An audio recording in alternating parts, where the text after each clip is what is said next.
Bismillahirrahmanirrahim. Assalamu alaikum. Dear students, my name is Usman Ahmed. I am your computer science lecturer. Dear students, today we are going to take our lecture number 3 of chapter or unit number 7, which is pointers. Students, हमने last class में pointers की discussion start की थी. हमने उसकी definition, उससे related कुछ examples को डिस्कस किया था. आज की क्लास में हम पॉइंटर्स के चैप्टर का न्यू टॉपिक डिस्कस करने जा रहे हैं. तो चलें हम अपनी डिस्कशन स्टार्ट करते हैं. जैसे कि स्टूडेंट्स आप लोग देख सकते हैं, आज का टॉपिक है declaring variables of pointer types, यानी कि पॉइंटर्स को किस तरह से डिक्लेयर किया जाता है और पॉइंटर टाइप्स जो हैं डिफरेंट डेटा टाइप्स के कैसे बनाए जाते हैं. Declaration of pointer is simple and is similar to the declaration of a regular variable with a minor difference of the use of asterisk between the data type and the variable name. देखें students, आप जानते हैं कि जैसे आप लोग variables को declare करते हैं, चाहे वो इंटीजर टाइप के वेरिएबल्स हों, फ्लोट टाइप के वेरिएबल्स हों या कैरेक्टर टाइप के वेरिएबल्स हों, तो स्टूडेंट ये जो वेरिएबल्स होते हैं ये डिफरेंट डेटा टाइप्स के होते हैं. स्ट्रिंग के भी हो सकते हैं स्टूडेंट्स. तो जो वेरिएबल जिस तरह से आप डिक्लेयर करते हैं स्टूडेंट्स, उसी तरह से आप लोग जो हैं वो पॉइंटर्स को भी डिक्लेयर करते हैं. लेकिन माइनर डिफरेंस क्या होता है उसमें, थोड़ा सा उसमें डिफरेंस ये आ जाता है कि जो पॉइंटर वेरिएबल होता है उसके नेम से पहले स्टूडेंट्स हमारे पास ये एस्टरिस्क ऑपरेटर यूज होता है. आप लोग जानते हैं ये वही ऑपरेटर है जो कि बाइनरी ऑपरेटर्स में आपके मल्टीप्लिकेशन के लिए यूज होता था. तो जिस वेरिएबल के नेम से पहले ये ऑपरेटर आ जाए स्टूडेंट्स, वो वेरिएबल सिर्फ वेरिएबल नहीं होता, उसे पॉइंटर वेरिएबल कहा जाता है. तो डियर स्टूडेंट्स, पॉइंटर वेरिएबल किस तरह से बनाया जाता है. सबसे पहले स्टूडेंट्स हम लोग जो हैं कोई डेटा टाइप बताते हैं, वो बिल्ट इन डेटा टाइप जो कि स्टैंडर्ड C++ में मौजूद हैं.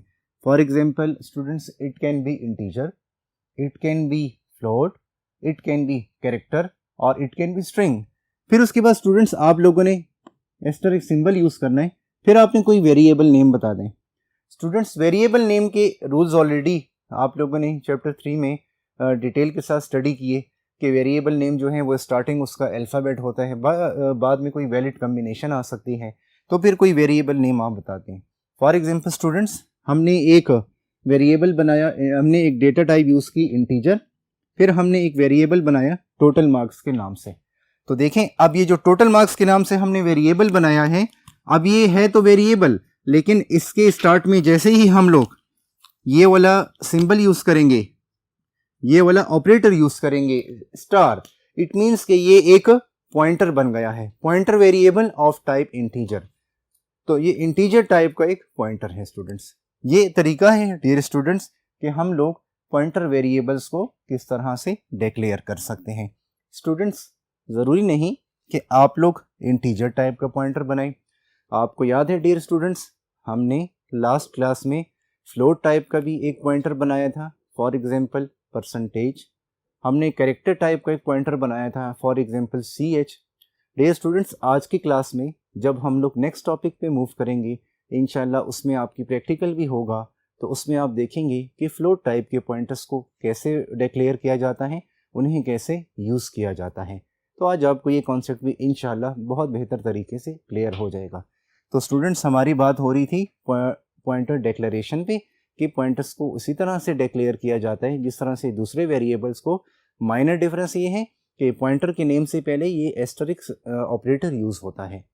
और आपको याद है कल हमने स्टडी किया था कि इससे हम क्या कहते हैं, ये जो है हमारा एक रेफरेंस ये जो है हमारा जो है एक ऐसा ऑपरेटर होता है जिसे डी रेफरेंस ऑपरेटर कहते हैं. और स्टूडेंट्स, आज की क्लास में इस पे हम बहुत डिटेल से बात भी करेंगे और इस पे एक आपका फुल टॉपिक है. तो ये हमारा जो है इंटीजर हमारी डेटा टाइप है स्टूडेंट्स, और टोटल मार्क्स हमारे पास एक वेरिएबल है, यानी pointer variable of type integer. Students, हमारा नेक्स्ट टॉपिक है पॉइंटर इनिशियलाइजेशन का. डियर स्टूडेंट्स, इनिशियलाइजेशन का मतलब क्या होता है, क्या आप जानते हैं? अगर मैं आपसे क्वेश्चन करूं, yes your answer is right. जब हम वेरिएबल को डिक्लेयर करें जहां पे, वहां पे ही उसे हम कोई वैल्यू असाइन कर दें स्टार्टिंग वैल्यू असाइन कर दें या किसी दूसरे वेरिएबल की वैल्यू असाइन कर दें तो उस वहाँ हम कहते हैं कि हमने वो वेरिएबल को इनिशियलाइज कर दिया है। तो स्टूडेंट्स अभी हम ये देखने जा रहे हैं कि हम पॉइंटर की इनिशियलाइजेशन कैसे करते हैं। Assigning values to pointers at declaration time. Dear students, जब हम लोग डिक्लेरेशन टाइम पे पॉइंटर को वैल्यूज असाइन करते हैं इससे हम कहते हैं pointer initialization. I am going to repeat. Dear students, जब हम लोग वेरिएबल्स को डिक्लेरेशन टाइम पे जो है वैल्यूज असाइन करते हैं इससे हम कहते हैं पॉइंटर इनिशियलाइजेशन। अब स्टूडेंट्स इस कॉन्सेप्ट को बेटर अंडरस्टैंड करने के लिए हम लोग नेक्स्ट बोर्ड पे मूव कर रहे हैं। उस बोर्ड पे हम इसकी एग्जांपल भी डिस्कस करते हैं, फिर हम उसका एक प्रैक्टिकल भी कंडक्ट करेंगे। प्रैक्टिकल से स्टूडेंट्स आपको ये एडवांटेज हो जाएगा, आपको पॉइंटर की डिक्लेरेशन जो इनिशियलाइजेशन प्रॉपर करनी आ जाएगी। इनिशियलाइजेशन का कॉन्सेप्ट अलॉन्ग विद एग्जांपल आपको क्लियर हो जाएगा और उसमें जो है हमारी स्टेप बाय स्टेप जो है वो डिस्कशन होगी। तो चलिए स्टूडेंट्स, अब हम क्या कर रहे हैं, इस टॉपिक की एग्जांपल डिस्कस करने के लिए हम लोग नेक्स्ट बोर्ड पे मूव कर रहे हैं। डियर स्टूडेंट्स, अब हम लोग पॉइंटर इनिशियलाइजेशन की एक एग्जांपल डिस्कस करते हैं। तो चलें हम स्टार्ट लेते हैं। स्टूडेंट, जैसा कि आप देख रहे हैं कि फर्स्ट टू लाइंस में हमारी जो है वो प्री प्रोसेसर डायरेक्टिव्स हैं। प्री प्रोसेस डायरेक्टिव्स आपने ऑलरेडी चैप्टर 3 में आप जो है कंट्रोल स्ट्रक्चर्स में इसकी डिटेल से आप लोगों ने डिस्कशन देखी थी। फिर हमारे पास नेक्स्ट लाइन में स्टूडेंट्स ये जो है हमारा क्या है, ये हमारा मेन फंक्शन है। स्टूडेंट्स, मैंने आप लोगों को कल भी बताया था कि मेन फंक्शन जो है ये C++ के प्रोग्राम में एक एंट्री पॉइंट होता है। अगर आप अपने C++ के प्रोग्राम में, C# के प्रोग्राम में या जावा लैंग्वेज के प्रोग्राम में मेन फंक्शन को इंक्लूड नहीं करेंगे तो आपका प्रोग्राम जो है उसका कंट्रोल ऑपरेटिंग सिस्टम को पास नहीं होगा। ऑपरेटिंग सिस्टम को पास नहीं होगा फिर प्रोग्राम एग्जीक्यूट नहीं होगा, आपको रिजल्ट नहीं मिलेगा। तो मेन फंक्शन जो है ये आपके प्रोग्राम का एंट्री पॉइंट और ये इंपॉर्टेंट चीज़ है, इसे आपने मस्ट इंक्लूड करना है। तो फिर हमने मेन फंक्शन को यूज़ किया। डियर स्टूडेंट्स, ये जो है हमारे पास ये मेन फंक्शन की बॉडी कहलाती है। ओपन ब्रैकेट क्लोज ब्रैकेट, इसे बॉडी ऑफ द फंक्शन कहते हैं स्टूडेंट्स। तो बॉडी ऑफ द फंक्शन के अंदर जो है हम वो तमाम की तमाम कोडिंग करते हैं, वो स्टेटमेंट्स लिखते हैं जो कि हमारी किसी प्रॉब्लम का सोल्यूशन होती हैं। तो सबसे पहले स्टूडेंट्स हमने क्या किया, हमने फ्लोट डेटा टाइप को यूज किया। हमने उसका एक वेरिएबल टेम्प बनाया।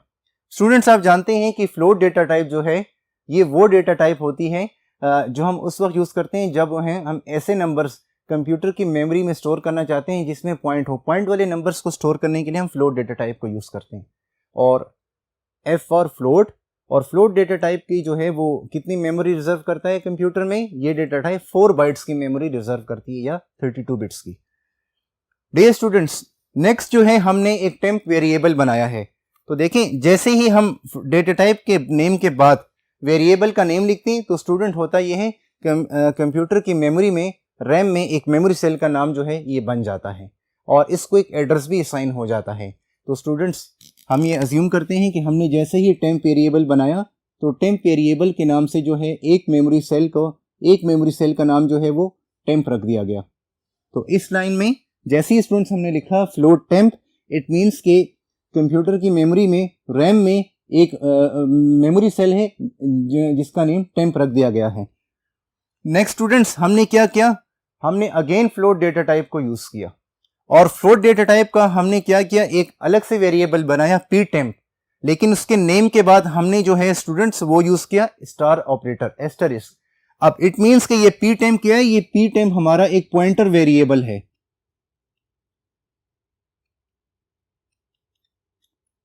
डियर स्टूडेंट्स, ये हमारा क्या है, ये एक पॉइंटर वेरिएबल है और ये वो पॉइंटर वेरिएबल है जो कि दूसरे वेरिएबल के मेमोरी एड्रेस को अपने पास स्टोर करेगा। तो देखिए स्टूडेंट, पी टेम्प हमारा एक पॉइंटर वेरिएबल है और of float data type. Next student, हमने क्या किया, हमने टेम्प वेरिएबल का जो एड्रेस है स्टूडेंट्स, ये जो है हमारा एड्रेस ऑफ ऑपरेटर कहलाता है, एड्रेस ऑफ ऑपरेटर। स्टूडेंट्स, फिर हमने क्या किया, हमने टेम्प वेरिएबल का जो एड्रेस है वो हमने पी टेम्प को असाइन कर दिया। डियर स्टूडेंट्स, हमने फर्स्ट लेक्चर में पॉइंटर के डिटेल से बात की थी कि जो मेमोरी एड्रेसेस होते हैं वो कुछ सिस्टम्स में डेसिमल नंबर सिस्टम में होते हैं, कुछ में हेक्साडेसिमल नंबर सिस्टम में होते हैं। ये आपके डिपेंड करता है आपके कंप्यूटर आर्किटेक्चर पे। तो हम अज्यूम करते हैं, हम सपोज करते हैं कि वेरिएबल टेम्प जो है इसका एड्रेस 100 है। जैसे ही स्टूडेंट्स हमने पी टेम्प एक पॉइंटर वेरिएबल बनाया तो पी टेम्प के नाम से हमारे पास जो है एक वो बन जाएगा,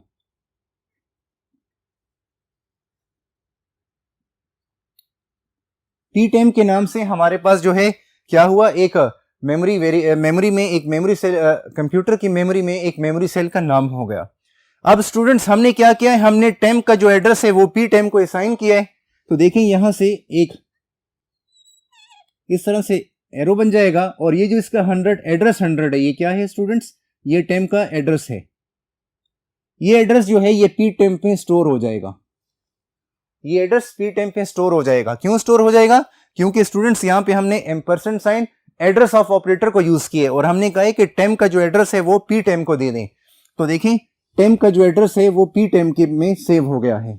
नेक्स्ट स्टूडेंट, अब जिस तरह हमने ये अज्यूम किया कि टेम्प हमारे पास फ्लोट टाइप का एक वेरिएबल है, उसका एड्रेस जो है हमारे पास 100 है, हम ये भी अज्यूम करते हैं, हम सपोज करते हैं कि पी टेम्प का एड्रेस हमारे पास 200 है। हम ये सपोज कर रहे हैं स्टूडेंट, और हमने इस पे डिटेल से बात की थी कि ये चीज़ हम कंप्यूटर के आर्किटेक्चर पे डिपेंड करती है कि एड्रेस जो है वो हमारा 2 बाइट का होता है या 16 बिट्स या 4 बाइट या 8 बाइट्स का होता है। और फिर जो है स्टूडेंट्स ये भी आपको मैंने कल बताया था, हमने लास्ट क्लास में स्टडी किया था कि एड्रेस जो है वो कुछ सिस्टम्स में डेसिमल नंबर सिस्टम में होते हैं, कुछ में हेक्साडेसिमल नंबर सिस्टम में होता है। तो हमने यहाँ पे ये एड्रेस अज्यूम किया है। नेक्स्ट स्टूडेंट्स देखें हम यहाँ पे क्या कर रहे हैं, जिस लाइन को मैंने अंडरलाइन किया है इसका मतलब ये है कि जैसे ही हमने पॉइंटर डिक्लेयर किया उसकी डिक्लेरेशन में ही उसे हमने एक दूसरे वेरिएबल का एड्रेस दे दिया। इस कॉन्सेप्ट को हम कहते हैं pointer initialization. Students I am going to repeat this point कि जैसे ही हमने पॉइंटर डिक्लेयर किया उसकी डिक्लेरेशन में हमने उसे एक दूसरे वेरिएबल का एड्रेस दिया। यानी यहां पे मैंने एक पी टेम्प पॉइंटर बनाया है और मैंने टेम्प वेरिएबल का एड्रेस इसको दिया है। तो इस कॉन्सेप्ट को हम कहते हैं पॉइंटर इनिशियलाइजेशन। जो हमारा टॉपिक है स्टूडेंट्स हम उसको डिस्कस कर रहे हैं, उसकी डेफिनेशन यहां से हमें क्लियर हो जाती है। जब हम कोई पॉइंटर वेरिएबल बनाते हैं, हमारे केस में पी टेम्प जो है एक पॉइंटर वेरिएबल है, और पॉइंटर वेरिएबल जब हम बनाएं उसकी डिक्लेरेशन में ही उसे हम दूसरे वेरिएबल का एड्रेस दे दें या कोई वैल्यू असाइन कर दें।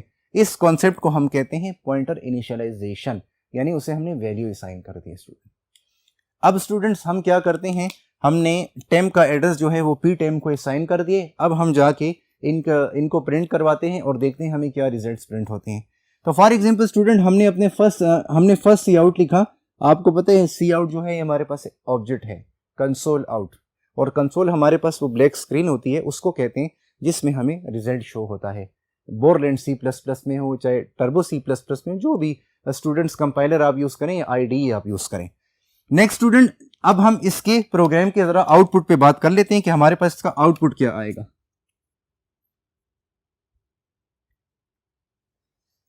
देखिए स्टूडेंट्स, जैसे ही हम लोगों ने फर्स्ट सी आउट में लिखा the address of temp is, तो यहां पे सबसे पहले हमें मैसेज में प्रिंट होगा, आउटपुट में प्रिंट होगा the address of temp is equal sign. अब स्टूडेंट्स यहां पे हमने क्या लिखा है, हमने ये एड्रेस ऑफ ऑपरेटर यूज किया है और हमने टेम्प वेरिएबल का नाम लिखा है। तो अगर जिस कंप्यूटर पे हम इस प्रोग्राम को चलाएंगे, रन करेंगे, अगर वहां पे इसका एड्रेस 100 है तो वो यहां पे प्रिंट हो जाएगा। और हमारे केस में एड्रेस 100 है जो हमने अज्यूम किया है, हमने सपोज किया है। अब जरूरी नहीं कि यही एड्रेस आपके भी उस मशीन पे, उस कंप्यूटर पे, लैपटॉप पे हो जो कि आप जिस उस पे आप ये प्रोग्राम चलाएंगे, उस पे रिजल्ट डिफरेंट भी हो सकते हैं students. Next student, and L, इसके थ्रू जो है पॉइंटर न्यू लाइन में चला जाएगा। फिर देखें अगेन आपको मैसेज आएगा the value of P temp is. तो स्टूडेंट मैं डिफरेंट मार्कर से इसलिए लिख रहा हूं ताकि आप लोग तो थोड़ा सा क्लियरली पता चल जाए। The value of P temp is equal to 100। अब देखिए स्टूडेंट्स, यहां पे ये बात इंपॉर्टेंट नोट करने की है कि हमारे पास जो वेरिएबल टेम्प का एड्रेस 100 है, वेरिएबल टेम्प का जो 100 एड्रेस है, वो हमारे पास पी टेम्प की वैल्यू बन गई है, वो पी टेम्प की स्टूडेंट्स वैल्यू बन गई है। तो इसका मतलब ये हुआ स्टूडेंट्स, यहां से हमें क्लियर हो गया, जब हम एक वेरिएबल का एड्रेस दूसरे वेरिएबल को असाइन करते हैं तो फर्स्ट वेरिएबल के लिए वो एड्रेस ही होता है, लेकिन सेकंड वेरिएबल के लिए वो वैल्यू बन जाती है। तो स्टूडेंट्स आप देख सकते हैं कि हमारे पास टेम्प के लिए 100 जो है वो एड्रेस है, और पी टेम्प के लिए जो 100 है वो क्या है, वो एक वैल्यू बन गई है। तो देखिए स्टूडेंट्स, हम जो टेम्प का एड्रेस होगा वो पी टेम्प की वैल्यू बन जाएगी। तो इस प्रोग्राम से स्टूडेंट्स आपको ये क्लियर हो जाता है कि पॉइंटर की इनिशियलाइजेशन किस तरह से होती है। जिस जगह पे हम पॉइंटर को डिक्लेयर करें और वहीं पर हम डिक्लेरेशन में ही उसे हम किसी वेरिएबल का एड्रेस असाइन करें या कोई वैल्यूज असाइन कर दें, इसको हम कहते हैं पॉइंटर इनिशियलाइजेशन। और स्टूडेंट्स ये एग्जांपल जो है ये सिंपल एग्जांपल है, पॉइंटर इनिशियलाइजेशन के कॉन्सेप्ट को समझने के लिए बहुत बेहतर एग्जांपल है। और इस एग्जांपल की जो आप प्रैक्टिस करेंगे इंशाल्लाह ये आप कॉन्सेप्ट आपको फर्दर रिफाइन होता चला जाएगा। अब स्टूडेंट्स फिर क्या हुआ, फिर गेट ch फंक्शन को यूज किया गया। आप लोग जानते हैं कि ये get ch stands for get a character, ये आप लोगों ने चैप्टर 3 में डिटेल के साथ स्टडी किया है। रिटर्न 0 क्या है स्टूडेंट्स, रिटर्न 0 इट मीन्स कि प्रोग्राम एंडेड सक्सेसफुली, क्योंकि यहाँ पे देखें इंटीजर की डेटा टाइप, हमने मेन फंक्शन की जो रिटर्न टाइप है वो इंटीजर है, तो यहाँ से हम 0 रिटर्न करवा रहे हैं, it means program ended successfully. Dear students, आपने ऑलरेडी अपनी जो है ये फंक्शन और उसकी रिटर्न टाइप फंक्शंस पे आप लोगों ने अपने चैप्टर नंबर 6 में डिटेल से डिस्कस किया था। अब स्टूडेंट्स यहां तक तो हमने इस एग्जांपल को डिस्कस कर लिया। अब स्टूडेंट हम इसकी प्रैक्टिकल एक्टिविटी कंडक्ट करने जा रहे हैं। हम देखते हैं कि क्या जिस मशीन पे, जिस कंप्यूटर पे, जिस लैपटॉप पे हम इस प्रोग्राम को रन करेंगे उनके रिजल्ट्स सेम हमें मिलेंगे, या जो जिस मशीन पे मैं प्रोग्राम रन कर रहा हूं उस पे वही सेम रिजल्ट आएंगे जो आपकी मशीन पे होंगे। क्या आप मुझे आंसर दे सकते हैं? Yes, your answer is right. No, ये जरूरी नहीं कि जो रिजल्ट्स मेरी मशीन पे आए वही सेम रिजल्ट आपकी मशीन पे आए, क्योंकि हर मशीन का जो है वो कंप्यूटर आर्किटेक्चर डिफरेंट होता है स्टूडेंट्स। तो चले अब हम प्रैक्टिकल एक्टिविटी कंडक्ट करते हैं, उसके लिए हम लोग स्टूडेंट्स लास्ट बोर्ड पे मूव कर रहे हैं।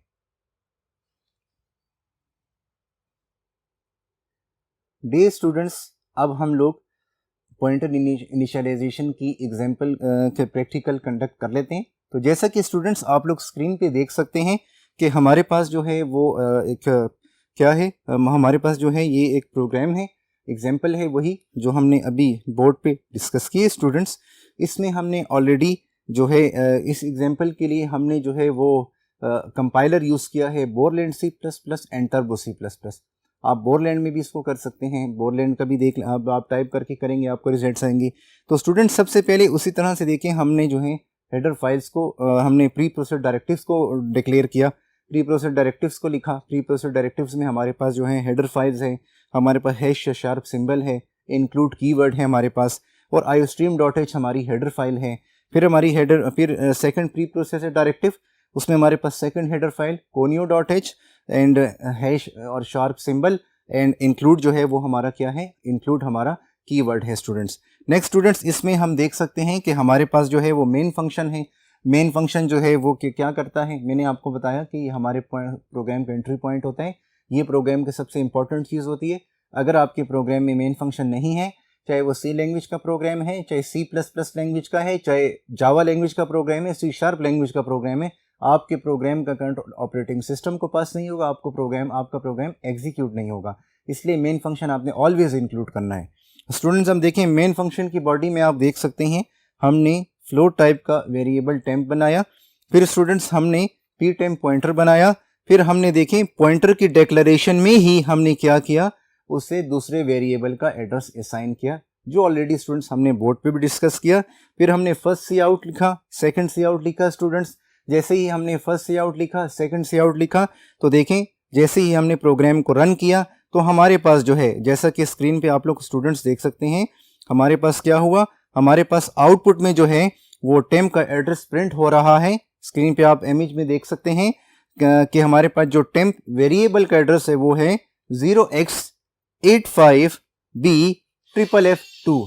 डियर स्टूडेंट्स, ये जो हमारे पास टेम्प का एड्रेस है ये अब पी टेम की वैल्यू बन गई है। तो देखें नेक्स्ट लाइन में आउटपुट में हमें क्या प्रिंट हो रहा है, the value of P time is students, यानी पी टेम की जो वैल्यू है वो हमें वही प्रिंट हो रही है जो हमारे पास जो है टेम का एड्रेस था।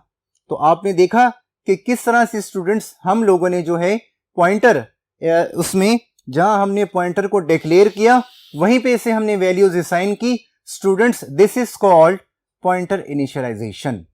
और स्टूडेंट्स यहां मैं आपको अगेन ये बात बताता चलूं कि ज़रूरी नहीं जो रिजल्ट्स मुझे यहाँ पे आ रहे हैं वो आपके लैपटॉप या उस कंप्यूटर पे मशीन पे जिस पे आप इसको प्रोग्राम को चलाएं सेम हो सकता है रिजल्ट आपका एड्रेस यही हो, मे बी डिफरेंट हो सकता है, बस जस्ट आपको कॉन्सेप्ट क्लियर होना चाहिए। तो स्टूडेंट्स अब हम लोग जो हैं अपने नेक्स्ट टॉपिक की डिस्कशन के लिए फर्स्ट बोर्ड पे मूव कर रहे हैं। डियर स्टूडेंट्स, जैसा कि हम लोगों ने पॉइंटर इनिशियलाइजेशन को देखा, उसकी एग्जाम्पल को देखा, अब हम लोग अपने नेक्स्ट टॉपिक वर्ड पॉइंटर की डिस्कशन स्टार्ट करते हैं। A pointer of integer type only points to a variable of type int. Students अगर हम लोग इंटीजर टाइप का पॉइंटर बनाते हैं तो वो सिर्फ इंटीजर वेरिएबल को ही पॉइंट करता है and can not to some other type of variable, वो दूसरे वेरिएबल के टाइप को पॉइंट नहीं कर सकता। स्टूडेंट्स आपको याद है मैंने आपको इस चैप्टर के स्टार्टिंग लेक्चर्स में बताया था कि जिस डेटा टाइप का आप पॉइंटर बनाएंगे वो सिर्फ उसी टाइप की डेटा टाइप के वेरिएबल को पॉइंट करेगा, दूसरे वेरिएबल को पॉइंट नहीं कर सकता। A void pointer is a pointer that points to an objects of any data type. For example students, आप लोग ये चाहते हैं कि हम एक ऐसा पॉइंटर बनाएं जो दूसरे डेटा टाइप के ऑब्जेक्ट्स को पॉइंट करे, तो ऐसे पॉइंटर को हम void pointer कहते हैं। I am going to repeat the definition. void pointer वो पॉइंटर होता है जो कि किसी भी डेटा टाइप के ऑब्जेक्ट्स को पॉइंट कर सकता है। वो इंटीजर डेटा टाइप के ऑब्जेक्ट्स को भी पॉइंट कर सकता है, वो फ्लोट डेटा टाइप के ऑब्जेक्ट्स को भी पॉइंट कर सकता है, वो कैरेक्टर डेटा टाइप के ऑब्जेक्ट्स को भी स्टूडेंट्स पॉइंट कर सकता है। ये वर्ड पॉइंटर का एक एडवांटेज है। It's declaration is similar to the declaration of normal pointers with only the difference of the use of void keyword as a pointer type. देखें डियर स्टूडेंट्स, जो pointer void pointer होते हैं इनकी declaration बिल्कुल इसी तरह से है जिस तरह से हमने इंटीजर टाइप के पॉइंटर्स बनाए, फ्लोट टाइप के पॉइंटर्स बनाए हमने, और हमने कैरेक्टर टाइप के पॉइंटर्स देखे। लेकिन माइनर सा डिफरेंस ये है कि of the use of void keyword as a pointer type, कि वर्ड पॉइंटर जब हम बनाएंगे तो उसकी टाइप से पहले हम कीवर्ड वर्ड यूज करेंगे। क्या यूज करेंगे? कीवर्ड वर्ड यूज करेंगे। क्यों? क्योंकि हम एक ऐसा पॉइंटर बनाने चाह रहे हैं, हमारा ऑब्जेक्टिव ये है हम एक ऐसा पॉइंटर बनाएं जो कि किसी भी डेटा टाइप के ऑब्जेक्ट को पॉइंट करे। तो जब हम ऐसा पॉइंटर बनाएंगे स्टूडेंट्स जो कि किसी भी डेटा टाइप के ऑब्जेक्ट को पॉइंट करेगा, ऐसे पॉइंटर को स्टूडेंट्स हम लोग वाइड पॉइंटर कहते हैं। तो देखा आपने स्टूडेंट्स कि वाइड पॉइंटर का क्या एडवांटेज है यूज करने का। तो चलें अब हम इस पे एक एग्जांपल डिस्कस करते हैं ताकि आपको वाइड पॉइंटर को यूज करना, इसके टाइप का एक वेरिएबल बनाना आ जाए।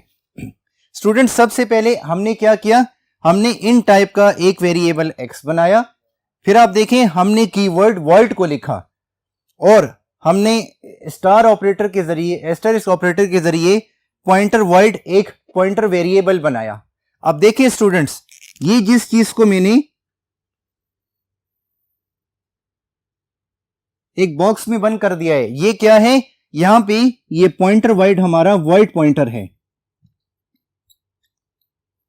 ये स्टूडेंट्स हमारा वाइड पॉइंटर है और वाइड जो है ये इसकी टाइप है।